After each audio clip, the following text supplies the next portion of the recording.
Cool. Good morning. Welcome to Little Steps Live. My name is Natalie, and this is again our weekly sessions of keeping you in the know and on the go.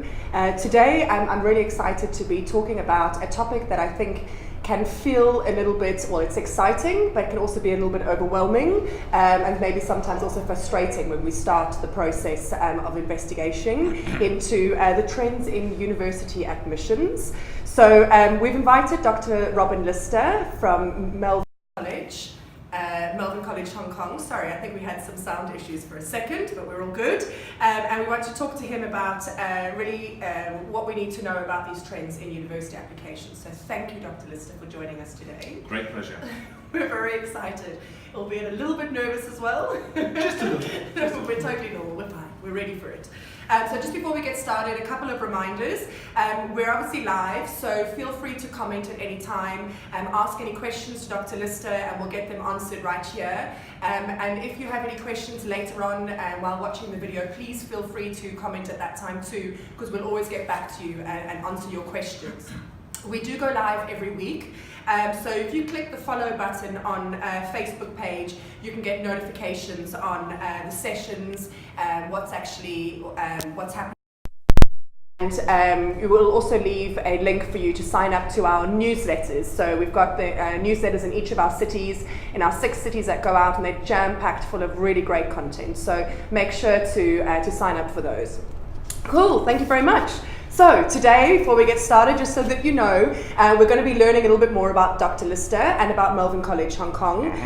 We're also going to be touching on the trends in university education, on understanding some market trends, so specifically maybe between the US, UK and Australia, and also finding out a bit more about what schools should be doing in preparation for our kids going to university.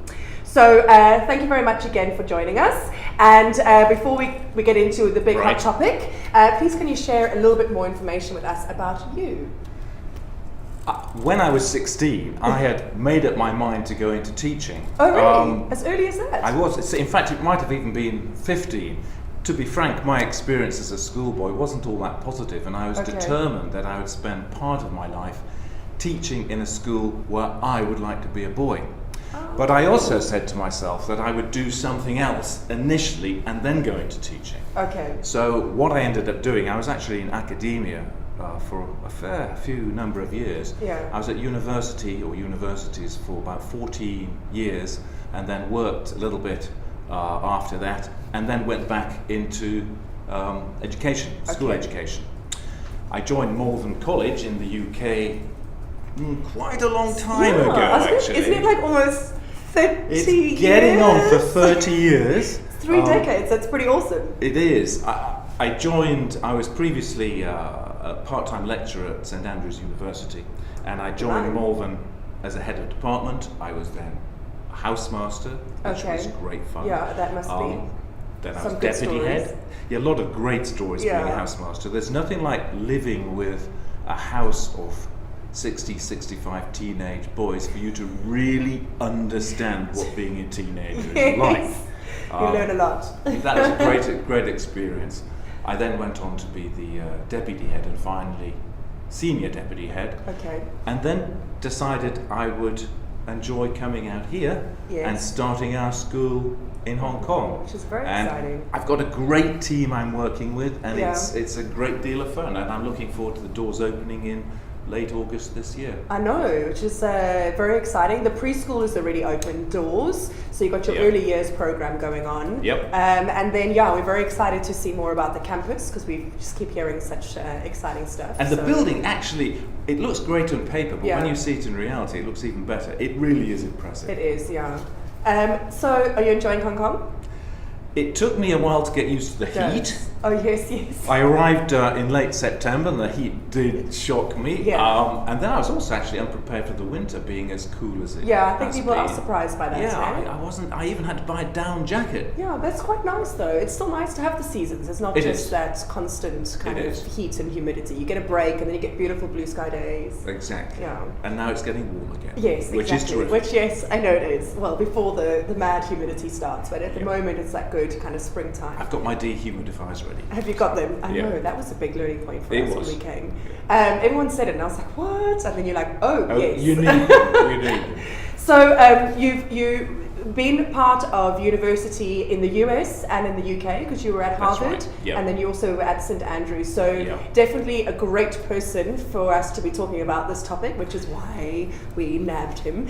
So thanks very much. I was also going to say, Malvern College is new in the city, but it has a long history. So I wondered if you could share a bit more with us about the history of Malvern College. Malvern was founded actually over 150 years ago, about 152 years ago. And when we hit 150 years, we had a number of fantastic celebrations, which actually went on for about a year. Oh, okay. That's how I should celebrate. It was a great thing to celebrate.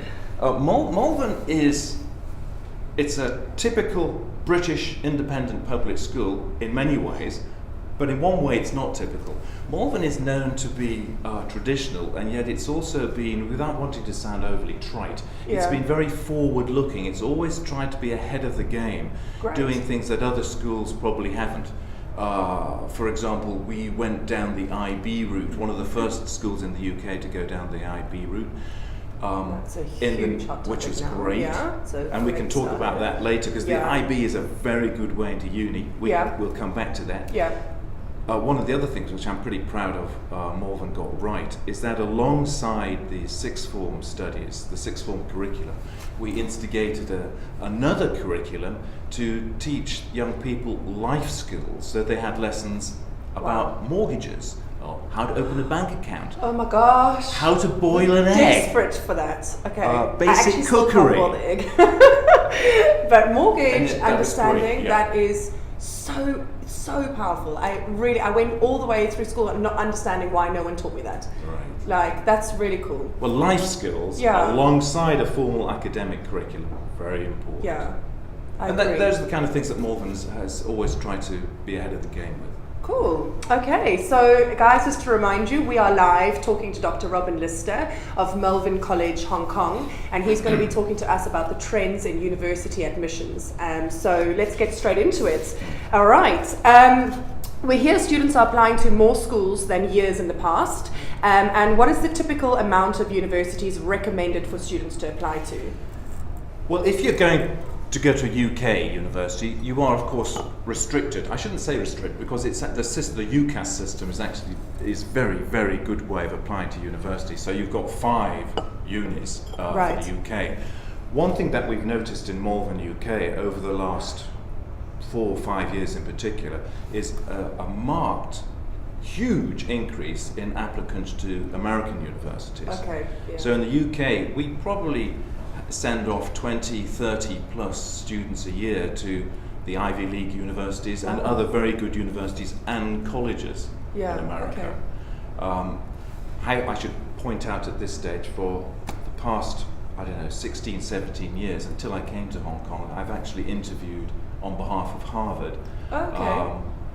As I say, for a long time. Right. And that's proved a very useful experience as well. Yes, definitely. Yeah, to be able to share with students that are going to be going through the same process. I might put also one little footnote into this. Another change that we're seeing in the UK, not quite as dramatic, but it's certainly obvious, is there's a growing minority of what I would call middle class and upper class parents who are now thinking whether university is right for their child anyway.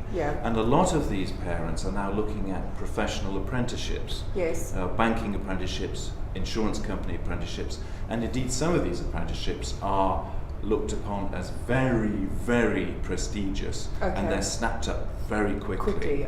So parents are now thinking, I think, more openly, is university the right thing always? And sometimes perhaps it might not be. Yeah, I agree.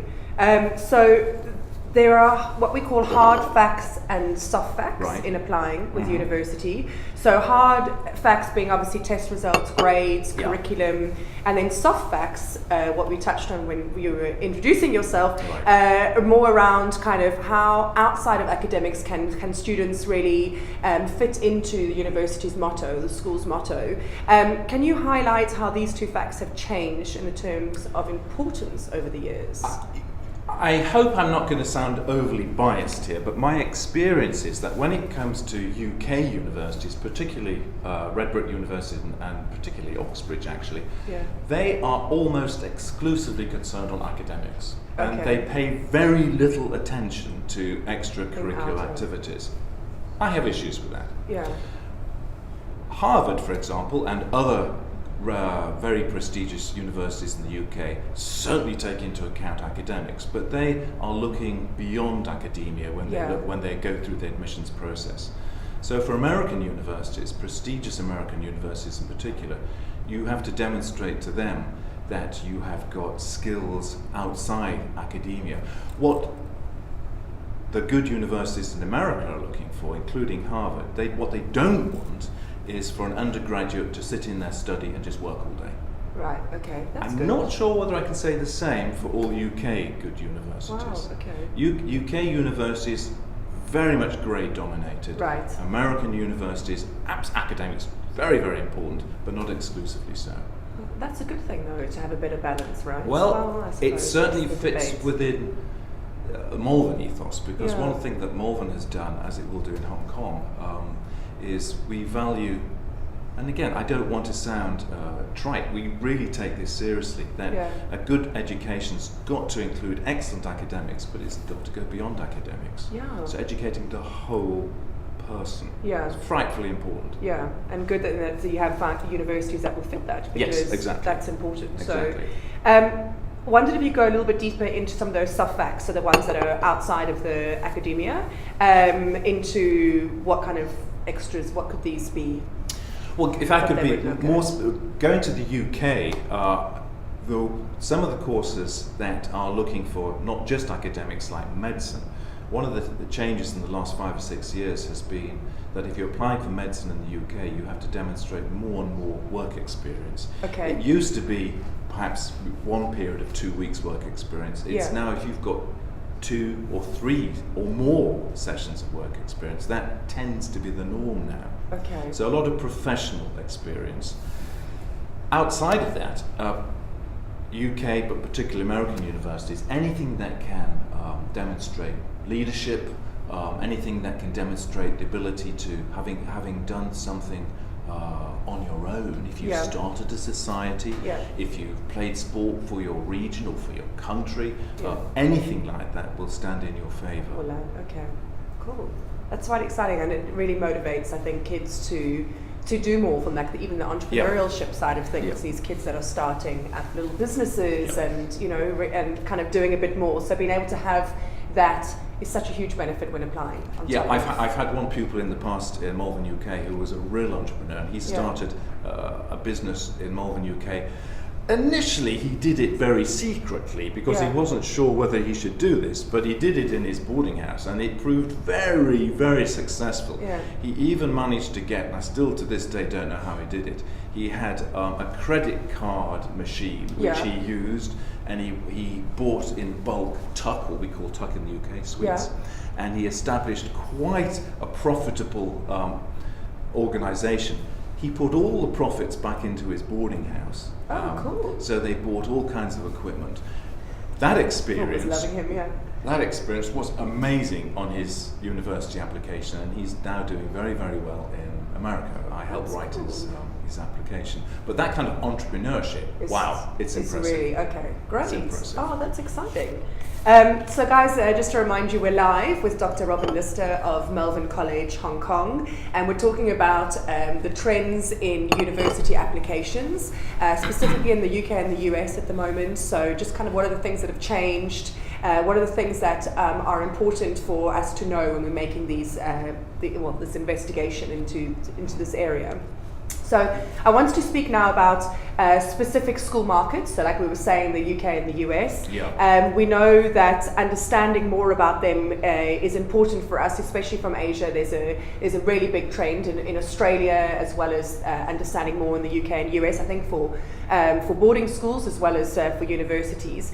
In the UK, can you describe the application process for the universities and what's becoming important? I have to admit at this stage that I'm not the person person that people went to in the UK. Once I get Malvern College Hong Kong up and running, we will have an expert who will deal with this full time. Yeah. But the process is relatively straightforward. For the UK, you fill in one form, UCAS statement. Right. You put your 5 choices of universities, and that gets sent off to one place. They then contact the individual universities, and you wait to hear. Of course, you've got to write a personal statement in there, and you've got to have your examination predictions in there, and your GCSEs or IGCSE results. But it's one piece of paper or one form that goes off. The American system is more complicated. Okay. However, what America has done recently, I think 178 universities and colleges have joined forces, and they've kind of copied UCAS by starting what's called the Common App, the Common Application. And you can do an online Common Application along the lines of UCAS form. So you do one submission. But not all the universities take part. Harvard does, and a lot of the very good universities and colleges, but not all of them. Okay, so I'm even wondering at this stage whether some of the viewers might know the difference, they may well do, between universities and colleges in America. I certainly had to explain this to parents in the UK who weren't aware of the difference.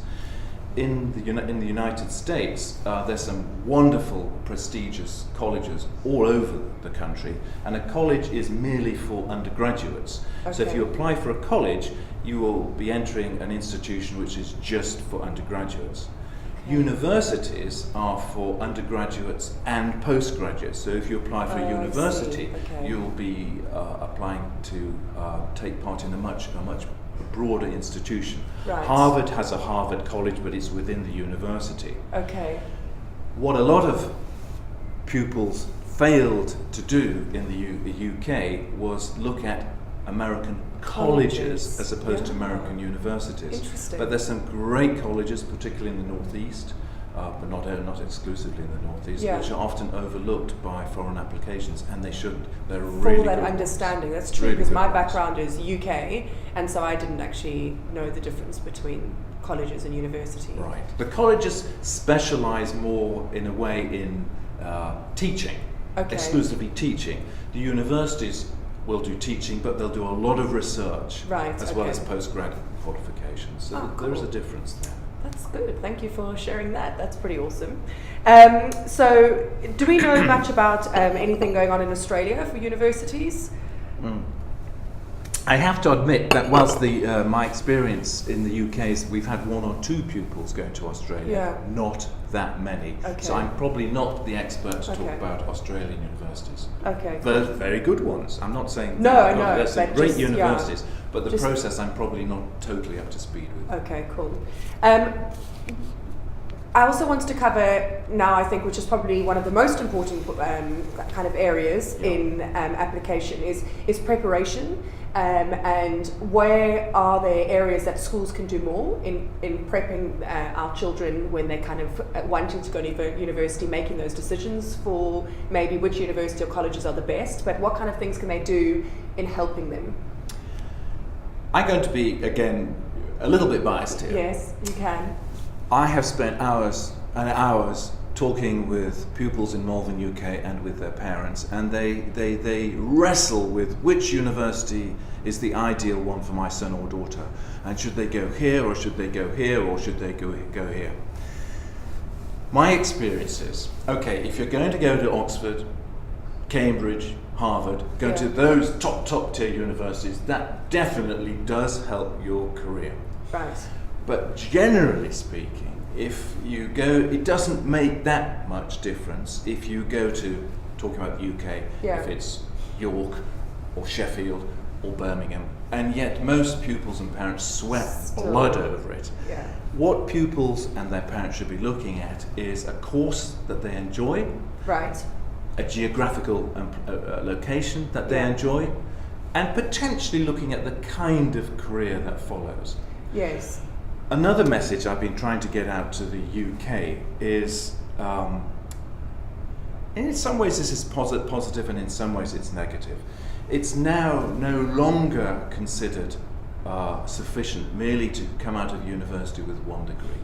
If you really want to prepare your child for a good future, your child needs to be looking to 2 degrees, a master's as well as a bachelor's degree, and ideally speaking, on 2 different continents. So the message that we've been given in Malvern, UK is you do your first degree perhaps in the UK and your second degree in the US or Australia or elsewhere. Now that doesn't have to happen in every single case, but it's a kind of ideal scenario. Okay, from the job front side. It's just there's so many graduates. There's just so many graduates. Makes you stand aside. Yeah, it gives you that edge. The research that I've read some years ago indicated that, okay, with the exception of Harvard and Oxford and Cambridge, it makes very little difference where you go to university for your career, for your first degree. Right. Very, very little difference. Okay. For your master's, there is some correlation. Okay. And that, if anything, is more important than the university you choose for your first degree. Wow. So a lot of research that has to go into. Yeah.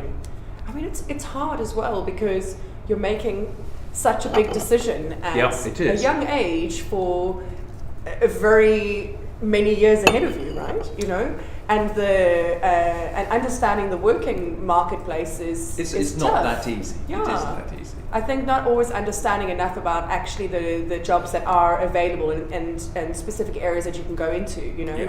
There's so much available and you don't realize how that can filter through to things you take in university. Which is why it's so important all schools should have a good careers university guidance counsellor. And they are the first So that's a good call. school. There's got to be a triangular relationship between the university counsellor, the pupil and the parents. Okay. And they've got to talk about it.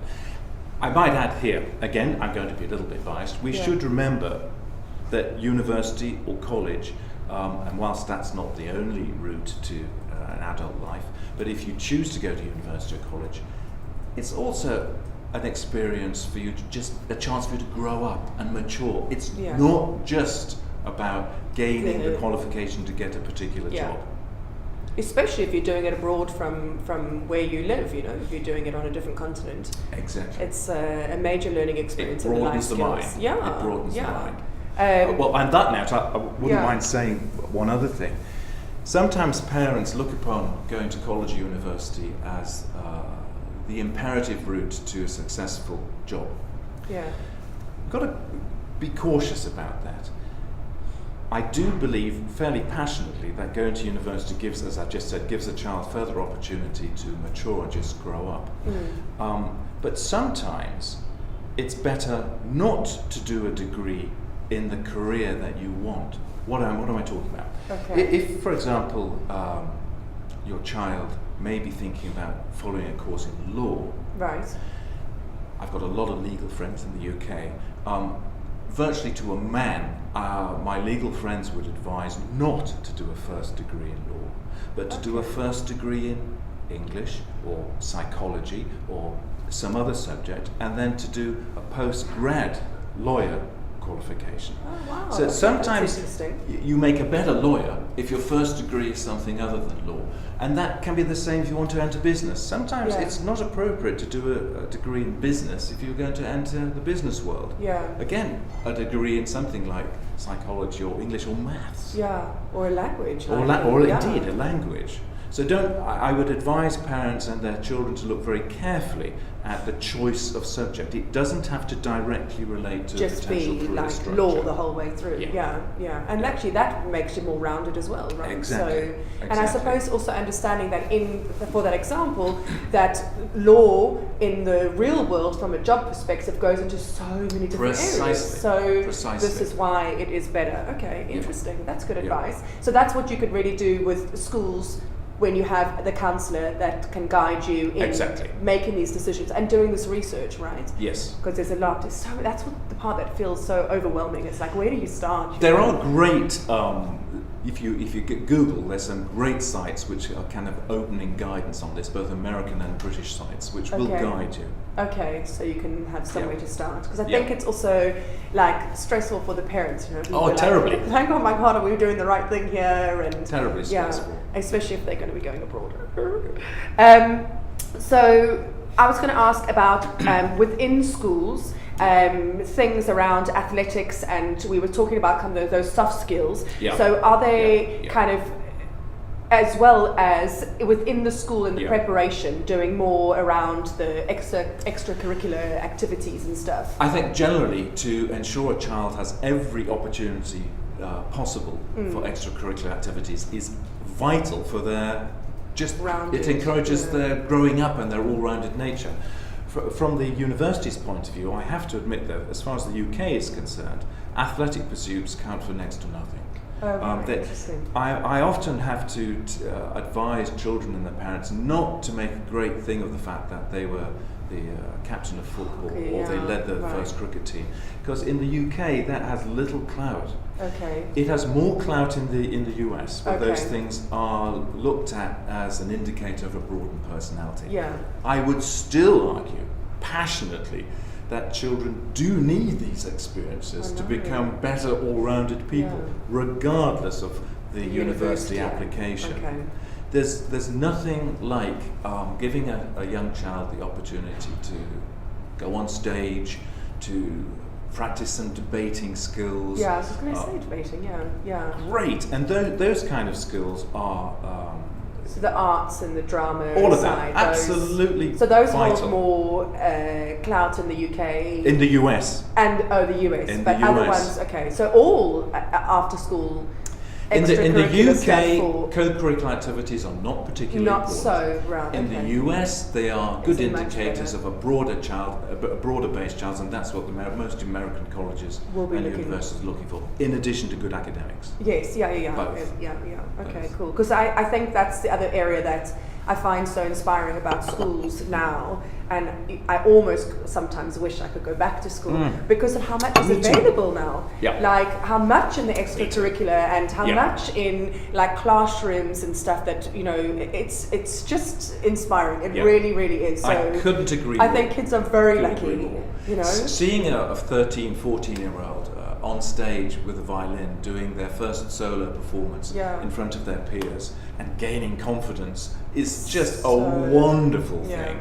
And to give children that kind of experience is so helpful and so important. It is really good. My daughter's like 6 and she does orals at school that we have like 2 months to prepare for, and she has to stand up and speak, but they film her. So we actually, that's quite, we know filming is quite scary. As soon as the camera starts to roll, you forget things, you know, your mind kind of goes everywhere. I'm thinking, wow, that is awesome that I get to get a copy of that in the classroom and see, and she gets to look back at it, and get that kind of public speaking element. So I couldn't agree more. I think there's some really great important areas that schools are kind of focused on in comparison to when which is why we went to school. On all the speaking engagements that I'm doing in Hong Kong since I've come out to live over here, I keep emphasizing, and maybe I sound a bit like a parrot, but I keep emphasizing the importance of a broad education.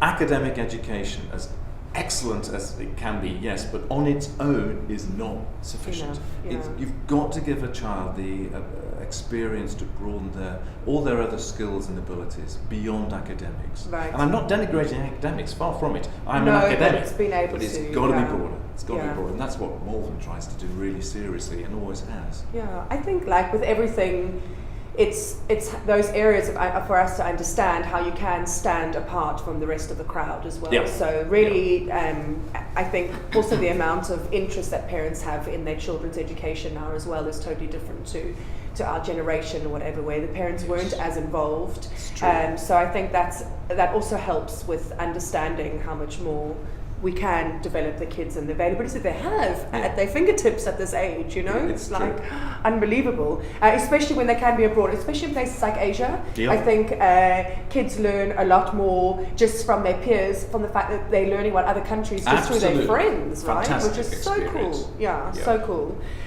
In the UK, there's some evidence pointing to a growth in the professional apprenticeships, which we touched on earlier. So is this something that comes from schools or more the individuals that are seeking these out? It actually comes from businesses.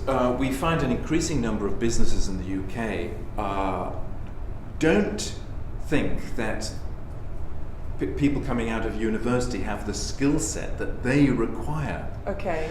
Because of that, they have instigated these professional apprenticeships. Yeah. And they, as I said earlier, these apprenticeships are doing remarkably well. Remarkably well in terms of prestige as well. Right, which is a good thing, because it didn't have that. No, it used to be you had an apprenticeship to become a plumber or electrician. Actually, having said that, you can an apprenticeship that can be a very successful career in its own, and very financially rewarding in the UK. Yes. But these new types of apprenticeships are, I think they're going to be a growth. It's a big growth area. Oh, good. Okay, good. Because it's nice to have the choices, right? It is. I think sometimes. It is. Yeah. So, guys, just to remind you, hopefully you've been watching, but if you've just joined, we're live talking with Dr. Robin Lister of Malvern College Hong Kong, and we've just been chatting about, it's so interesting, around the trends of university applications and admissions, and kind of how we can support our children in when we go through the stage of needing to make that decision. So in the research and then obviously in the application, but specifically I think learning today about how much is available to us at schools, and at that age when we have something like a counsellor that can make sure that we are looking at that whole rounded picture of ourselves as a student. So I just wanted to check if there were any questions. We do have a question, but it's I'll ask it. Sorry, 1 second. We have a question from Ruth. We want common application for Hong Kong primary and secondary schools. Would Malvern participate? Say that again. We want common application for Hong Kong primary and secondary schools. Would Malvern participate? Well, I think in an ideal world that would be a tremendous situation, a tremendous application method. I'm not sure how practical it is where we are now, but as an ideal, something to aim for, perhaps good idea. It would make everyone's life a lot easier. Yeah, it seems that is another big overwhelming area of schools here. So thanks for that question, Ruth. I just wondered, in kind of summing up around the areas that we've discussed, are there any other key areas that you think we should highlight on this topic that maybe we haven't covered today? For university applications, I think it's very useful to give pupils the opportunity to visit universities. And it's something in the UK we've always done. We've set up university trips both within the UK and the US. We've had 1 or 2 trips to the US every year, and we show pupils what it's like to study in different American colleges and universities. There's nothing like being able to walk around a campus and talk to a first-year undergraduate to give a real flavour of the reality. Ideally, not always on open days. No. Open days tend not to give the full flavour. They're sometimes can feel a bit like organised and staged instead of just how do we see it running as a normal day-to-day. So if you're a parent listening, if you get the chance to take your child on a one-to-one visit to a university, I would strongly encourage it. Open days are good too, but a one-to-one visit, private visit, is the best kind of thing to do. Okay, awesome. Really great advice. So thank you very much again for joining us. Great pleasure. It's been super interesting and lots of great kind of tips that you've shared with us. So thank you, Dr. Lister. Just to remind you guys that you can ask questions at any time when watching this video, and we'll always get back to you, and Dr. Lister will answer and give his feedback at any point. So we definitely encourage you to ask questions at any point. To also remind you that we will be live again next Tuesday. We're actually going behind the scenes at Arts Central. I believe there's some kids booths and stuff, so we're going to be going there and finding out more and sharing that with you. So follow us on Facebook. We'll have an event write-up that you can also join to keep notified on these sessions that we do. And we continue to keep you in the know and on the go. So thank you very much for joining us. Thank you, Dr. Lister. Great pleasure. And we'll see you soon.